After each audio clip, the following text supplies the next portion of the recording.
I'm here today to talk with medical experts and community and educational leaders about the increase that we have seen in COVID-19 cases in this region over the past few weeks. I'm joined today by Major General Paul Rogers, and want to start by thanking him and our National Guardsmen and women for their hard work to expand testing throughout our state. We are very concerned about the numbers that we're seeing here in the Upper Peninsula, especially the Southwest UP. There's been a sharp increase in cases due to community spread. Several counties in the UP now have more than 70 cases per million, and there are new and ongoing outbreaks in K-12 schools, universities, bars, and restaurants, and certainly we've seen that happen in some weddings as well. It's very concerning because, of course, our hospital capacity in the Upper Peninsula, while they are phenomenal health systems, are just not capable of handling a major COVID outbreak.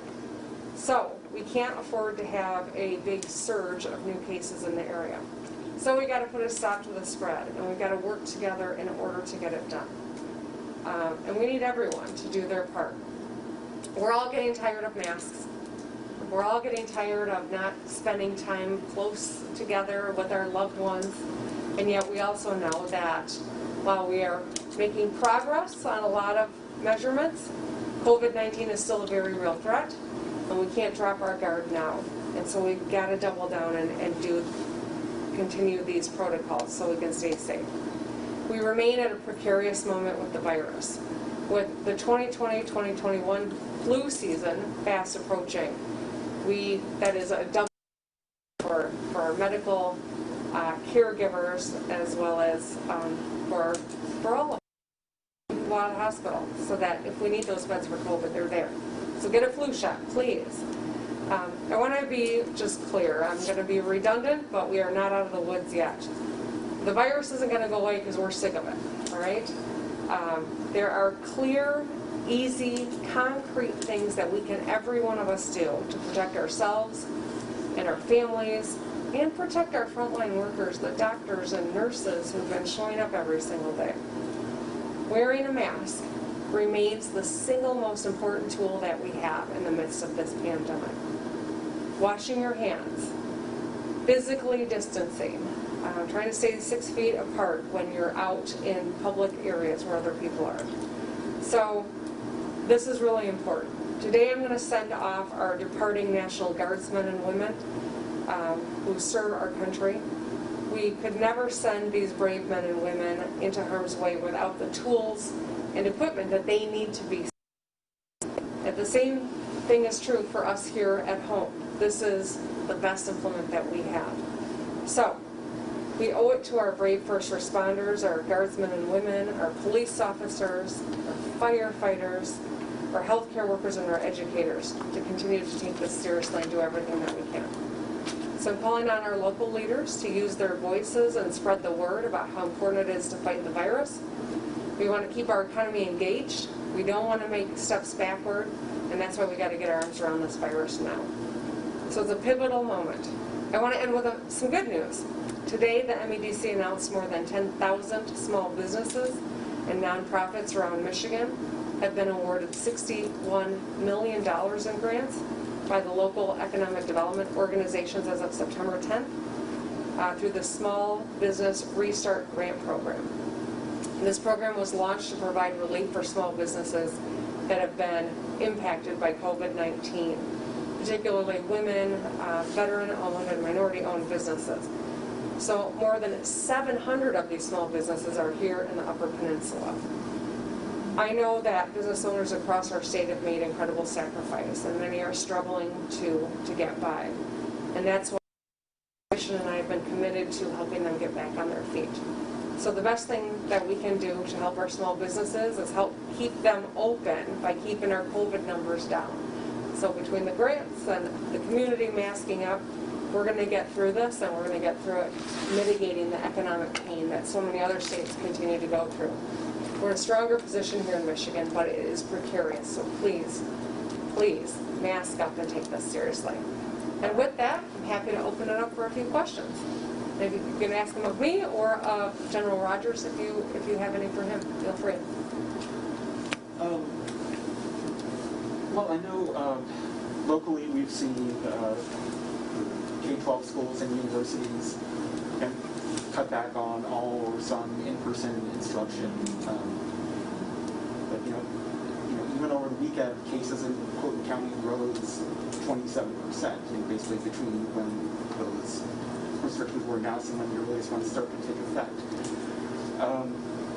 So is there, I guess, a sense of how, when you might start to look at that and engage the effectiveness of that, considering the lag between the infection and symptoms and all that.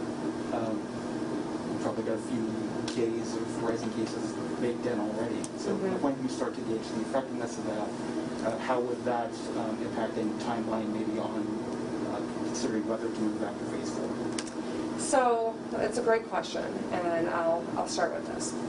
The insidious thing about COVID-19 is it is a novel virus. We've never seen anything like this virus before.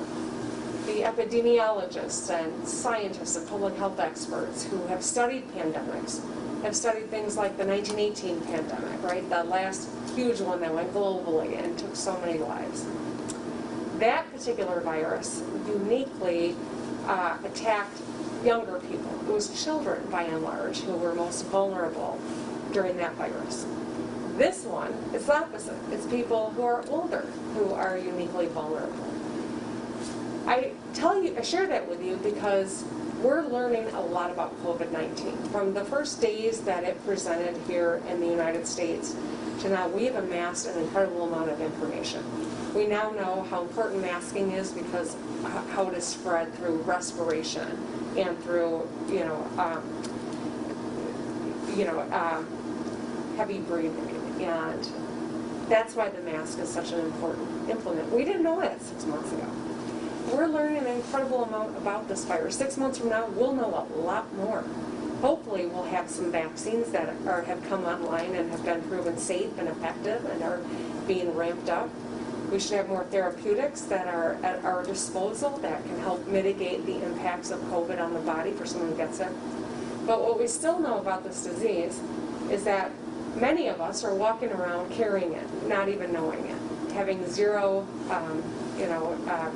obvious signs of it. Others will get the disease and it'll be fatal for them. And that's why we've all got to act as though we have it. But our testing shows that sometimes your symptoms that you might go get a test because of don't show up for a couple of weeks. And then a couple of weeks later is when you see the impact in terms of if people are really dealing with bad, severe symptoms. And so this is why having a policy change, you really got to see 2 or 3 weeks out the effect of that policy. And that's why it's really important that we move incrementally. And that's what's driven all of our decisions at the state level in terms of re-engaging our economy. We've re-engaged some in-person instruction, some athletics. We've re-engaged a lot of business activity all across the state. This increased contacts, we will know in 2 or 3 weeks what it means in terms of increase in COVID. And that's the hard part about this virus is the lag time between an action that occurs and seeing the result of it, this testing. Yeah. How challenging will it be if, in fact, this loosening up does produce more cases? How more challenging will it be then to roll things back if necessary? Well, our first option, our first goal is to take action around the activities that produce the community spread. So I think we are smarter now. We have more information about this virus. I think we collectively as a human race are smarter about this virus. We've learned from other countries. We've learned from other states. We see what happens in states like Wisconsin, where they drop their guard and they are now a national hotspot. That's what we don't want to happen here in Michigan. And that's why, as we're watching the numbers, really doing the tracing is critical. If the spread is happening in large part in bars or at weddings, events that are congregating, where people are congregating, then we need to take action specifically in those parts. So I think because of all this that we've learned about this particular virus and how it's spreading specifically in parts of our state, we can be a lot more, I think, a lot more refined in how we might address it, instead of just turning back and saying the whole place goes back a phase. However, I'm not going to predict what the future might look like. I'm just hopeful and prevailing on people to do the right thing so we don't have to go there. Yeah. Would you ever consider restrictions for just certain parts of UP? Obviously, we're seeing Iron County right now, Alger County, Houghton, they are increasing dramatically. Would you ever reinstate any of those restrictions in just certain parts? I think that's a conversation that I would want to listen to the public health experts and understand what their concerns would be if we took an approach like that. We originally designated the state in regions based on how people travel and based on health systems and how wide a health system, the geography by which they serve. So there are a lot of factors that go into it, but certainly if it looks as though it's contained to a particular region, that would be a consideration. Yeah. The National Guard unit that you're going to deploy, where exactly are you going to send them? Yeah, so I'm going to let the general come and talk a little bit about it. They're headed to Texas. They'll be doing support activities around monitoring the border, I believe. But General, you want to say a few words about the Guard deployment today? Absolutely. Thank you, Governor. Yes, thank you for that question. We have a contingent out of Calumet, the 1431st, that will be deploying to the southwest border to support the Border Patrol. They will be monitoring sensors. They're not involved with law enforcement or any type of detention, but they will be helping to augment and relieve the Border Patrol staff so that they can move forward and do those kinds of missions. So it will be sensor operation and then logistical support where needed. Thank you. Our National Guard has been incredible throughout this crisis, and we had a major flooding event in mid-Michigan. They have done testing, whether it's in prisons or congregate care facilities. I mean, I can't imagine how we would have tackled a lot of the challenges that we've had without the Guard. And Michigan's National Guard really is one of the best in the country, and I don't know if people appreciate what a source of pride that should be for all of us, but I wanted to make sure to highlight it. It's an honor to go and speak to them today. We'll take a couple more questions. I know one of the things that the health department here has mentioned, as far as the stress on the healthcare system, is just a number of the frontline workers have had to, either they've had COVID-19 or they've had close contact with someone and they've had to go into quarantine. Is there a possibility of state assistance in terms of maybe sending personnel up to augment the workers here? No, I was just meeting with the head of the local public health, Kate Beer, and we were chatting about a number of stressors that we have here locally. Certainly this is a massive geography over which they are charged in protecting the public health, and it is a smaller department statewide, and so I've asked her how we can be helpful, and we're going to continue that conversation, and if there are needs like that she asks for, we want to make sure that we help her meet them. We'll take two more questions. Mm-hmm. Hi. With the continuous climb of cases here in the Upper Peninsula, what phase does the Upper Peninsula stand, and is it possible that we could likely move back in a phase very soon here? Well, currently the UP is considered in phase 5. We are refining our process. I think with all that we've come to know about COVID-19, it's given us a lot more information by which we can make decisions, and I think that's been really helpful.